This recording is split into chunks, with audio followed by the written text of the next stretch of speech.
Hello. मेरा नाम है अखिल प्रताप सिंह। आज हम लोग शुरू करने चल रहे हैं क्लास 11th का एक पूरा वीडियोस की सीरीज बनाने चल रहे हैं। किसी बच्चे को कहीं भी पेड क्लासों में या कहीं भी ऐसी कोचिंगों में जहां चीजें सही नहीं मिल पा रहे हैं फिजिक्स के, वहां जाके पैसे देके पढ़ने की जरूरत ना पड़े, तो हम एक सीरियल बाय सीरियल सारी चीजें अपलोड करेंगे। पहली क्लास है तो मैं शुरू करता हूँ ज्यादा समय ना खराब करते हुए। पहला चैप्टर है भौतिक जगत। बच्चा आपके यहाँ भौतिक जगत में है क्या, जैसे क्यों इंट्रोडक्शन के बारे में बताया गया है कि क्लास 11 की फिजिक्स कहाँ से शुरू होती है, क्या आगे इसमें है।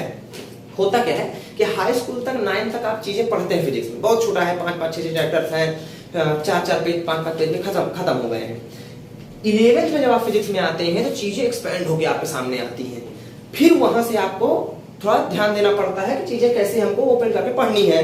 बहुत चीजें ब्रॉड वे में हो जाती हैं। तो हम शुरू करते हैं भौतिक जगत के बारे में। भौतिक जगत क्या है, फिजिक्स का इंट्रोडक्शन क्या है। तो फिजिक्स जो है आपका एक लैटिन वर्ड है फ्यूसिस। एक लैटिन वर्ड है फ्यूसिस, जिसका मतलब होता है नेचर। नेचर का मतलब समझ रहे हैं ना, प्रकृति, यहां से आया है। इसी फ्यूसिस से बना है फिजिक्स, यानी भौतिक विज्ञान। अच्छा, इस फिजिक्स के पहले की बात कि साइंस कहां से आई, तो एक लैटिन वर्ड है दोस्त, सिंटिया। सिंटिया का मतलब होता है टू नो, यानी कि किसी चीज के बारे में जानना। आप समझ रहे हैं, किसी चीज के बारे में जानना मतलब सिंटिया वर्ड। बोले सर सिंटिया ही क्यों, जैसे हम लोग अपने यहाँ घरेलू शब्दों में यूज करते हैं, जैसे प्रयागराज हो गया तो बोलते हैं कि यहाँ हुआ, तो यही शब्द आप जाके बोलेंगे ब्रिटेन में, यूएसए में, तो वो नहीं समझ पाएंगे। बट इसका मतलब होता है कम हियर, मतलब तुम मेरे पास आओ। तो हर जगह की लोकल लैंग्वेजेस होती हैं। तो सिंटिया वहां की लोकल लैंग्वेज, जिसका मतलब होता है किसी चीज के बारे में जानना। इसी सिंटिया से क्या आया, साइंस आया। साइंस का मतलब जैसे एक सीधे शब्दों में आप ये समझ सकते हैं कि हम लोग कक्षा 6, 7, 8 में पढ़ते थे तो जो बुक मिलती थी उसके ऊपर लिखा रहता था आओ करके सीखें, चीजों को जाने। तो साइंस का मतलब क्या है, चीजों के बारे में नई नई खोजें करना, जानना ही साइंस है, एक तथ्यात्मक रूप से और एक सीरियल वे में, समझ रहे हैं। तो यहां से आया साइंस। और उसके बाद मैं आपको बता ही चुका हूं कि फ्यूसिस वर्ड कहां से आया। फ्यूसिस का अर्थ होता है नेचर, यानी प्रकृति। इसी फ्यूसिस से आया फिजिक्स। इसीलिए पहले के समय में इसको प्राकृतिक विज्ञान भी कहते थे। इसको प्राकृतिक विज्ञान भी कहते थे। फिलहाल अभी भी इसका नाम भौतिक विज्ञान है, तो वही एक चीज है, बस नाम चेंज कर दिया है, कोई बहुत बड़ी चीज नहीं है। तो इसके आगे अब हम बढ़ते हैं।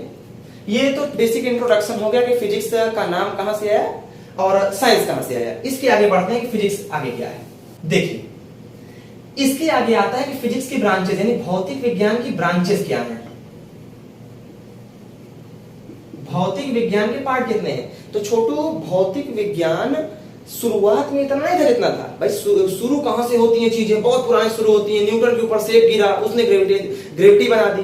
भौतिक विज्ञान दो तरीके से है। दो तरीके की चीजें पाई जाती हैं। एक को आप बोलते हैं क्या,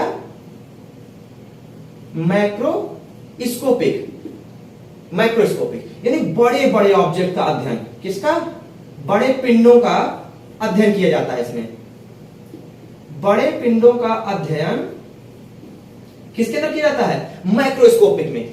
फिर पहले तो बड़े बड़े पिंड ही थे, बाद में जब इलेक्ट्रॉन, प्रोटॉन, न्यूट्रॉन इनकी खोजें हुई, तब आए क्या, छोटे पिंड। इनको रखा गया किसमें, माइक्रोस्कोपिक में।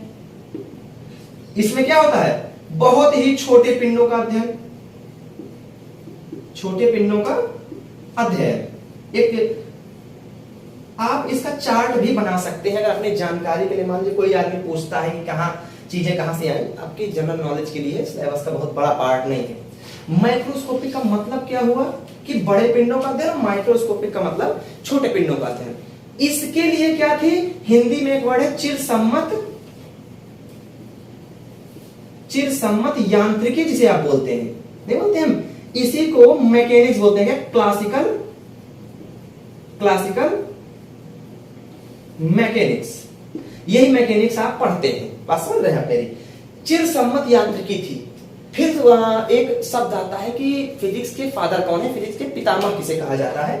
तो छोटो फिजिक्स के पितामह के बारे में बात करें तो आप गूगल जब करेंगे तो आपको कई सारे नाम उसमें मिल जाएंगे। सबसे पहले आपको न्यूटन मिल जाएंगे, गैलीलियो मिल जाएंगे, भाई ग्रेविटी हो गया, गति के समीकरण हो गए, ये सारी चीजें न्यूटन ने दे दी।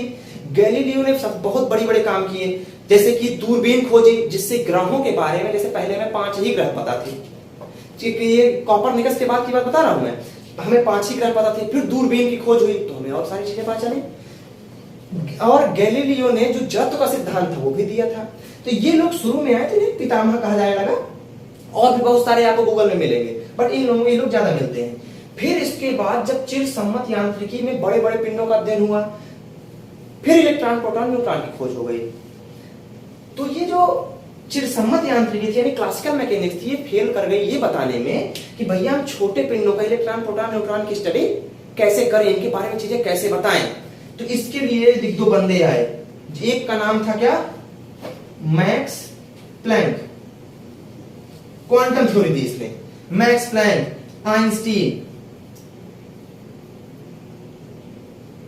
आइंस्टीन, एक बंदा और था मैक्सवेल, 1-2 और थे, मैं थोड़ा नाम याद करने में दिक्कत हो रही है।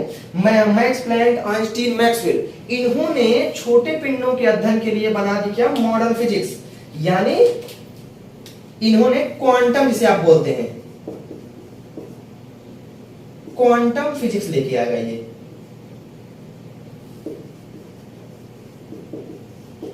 तो ये था आपका भौतिक विज्ञान का इंट्रोडक्शन। अच्छा, एक शब्द आप ये कह सकते हैं सर चिरसम्मत यांत्रिकी के अंदर आता क्या क्या है, तो भैया इसके अंदर प्रकाश, ऊष्मागतिकी, गतिकी, शुद्ध गतिकी से आप बोलते हैं, इस सब आप लिख सकते हैं। ये चिरसम्मत यांत्रिकी के पार्ट क्या क्या है, प्रत्यास्थता, ऊष्मा, साउंड आप कह सकते हैं,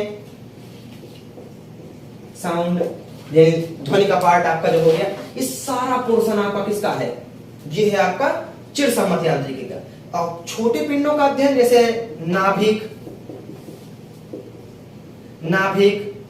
परमाणु, ये इसके उदाहरण हो गए। इनके बारे में जो अध्ययन करते हैं हम, ये केमिस्ट्री में भी करते हैं, फिजिक्स के अंदर भी करते हैं। केमिस्ट्री बताती है अपने कि ऑर्बिट कितना बड़ा होगा, इलेक्ट्रॉन बंध कब बनाएगा, बाहर कब कूदेगा। हम लोग इसके भौतिक गुणों के बारे में अध्ययन करते हैं कि किस कक्षा में घूमेगा,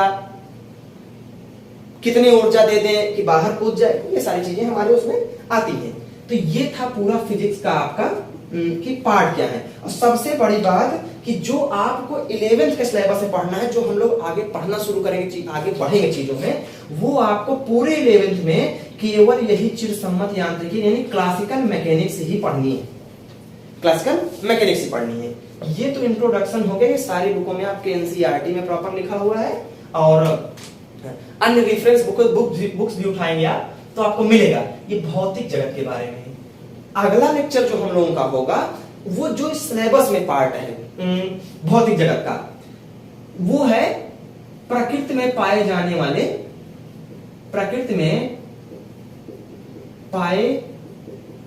जाने वाले मूल बल।